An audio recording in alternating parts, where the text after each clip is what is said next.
तो नमस्कार दोस्तों, कैसे आप सब। स्वागत करता हूँ आप सबका एक नए अंक के अंदर, नए एपिसोड के अंदर, स्टोरीज़ ऑफ बाबा नीम करौली महाराज, जहाँ मैं आप लोगों के साथ में साझा करता हूँ बाबा नीम करौली महाराज की जीवनी, उनके किस्से और उनके चमत्कारों के बारे में। चैनल सब्सक्राइब कर लीजिए अगर आपने अभी तक चैनल सब्सक्राइब नहीं किया है, और बढ़ते हैं आगे। जैसा कि मैंने पहले भी आप लोगों को बताया था, बाबा नीम करौली महाराज के जो है देश ही नहीं विदेशों में भी बहुत सारे भक्त थे, और उनकी आभा, उनका ऑरा ही कुछ ऐसा था कि जो भी बाबा नीम करौली महाराज से एक बार मिल लेता था उनका भक्त बने बिना नहीं रहता था। और वास्तव में बाबा नीम करौली महाराज ने अपनी पूर्ण जिंदगी जो है यही बोला है, यही कहा है कि मैं यहाँ धर्म का प्रचार प्रसार करने आया हूँ, हृदय परिवर्तन करने के लिए आया हूँ। और ऐसा ही होता था, क्या देशी क्या विदेशी, जो भी बाहर का कोई भी भक्त आता था, बाबा से एक बार मिलता था, बाबा का भक्त बनकर जाता था। ऐसा ही हुआ। रॉबर्ट लिचर्ड, जिनको आप रामदास बाबा के नाम से जानते हैं, बाबा के बहुत बड़े भक्त थे, जिन्होंने एक पुस्तक लिखी थी मिरेकल्स ऑफ लव, और उसमें बाबा की जीवनी के बारे में लिखा था। रॉबर्ट लिचर्ड जो थे विदेश से थे, एक बार देश आए अपने मित्र के साथ में, और मित्र जो थे पहले भारत आ चुके थे, कि बाबा से मिल चुके थे, तो बाबा के भक्त थे। और रॉबर्ट लिचर्ड मित्र के साथ में आ चुके थे कि चल ठीक है, कोई बात नहीं, एक बार मैं भारत घूम भी लूँगा और देख लूँगा कि तेरे बाबा कैसे हैं।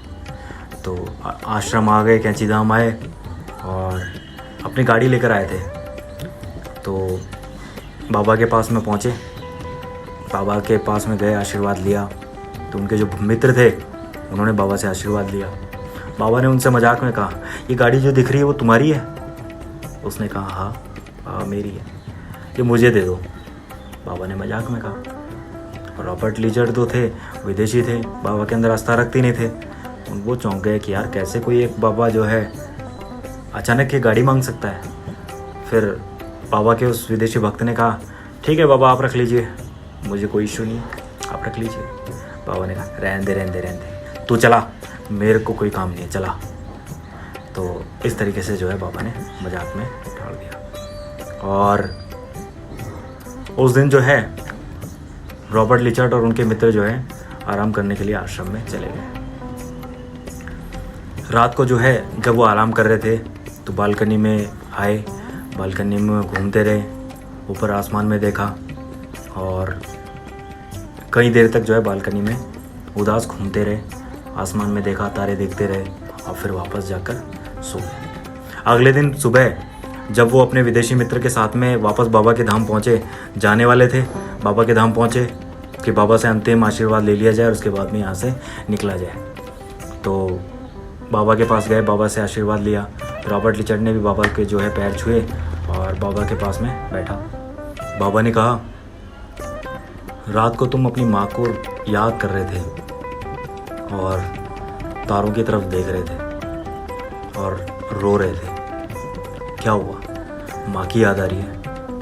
बाबा की ये वचन सुनकर जो है रॉबर्ट लिचर्ड आश्चर्यचकित हो गए, स्तब्ध हो गए। ऐसी बात जो उन्होंने अकेले के महसूस की हुई थी, अकेले ने महसूस की थी, वो बाबा कैसे जान सकते थे? हालांकि ये बात जो है उन्होंने अपने विदेशी मित्र को भी अभी तक नहीं बताई थी। और बाबा की ये वचन सुनकर जो है स्तब्ध हो गए, आश्चर्यचकित हो गए, बाबा के चरणों में गिर पड़े।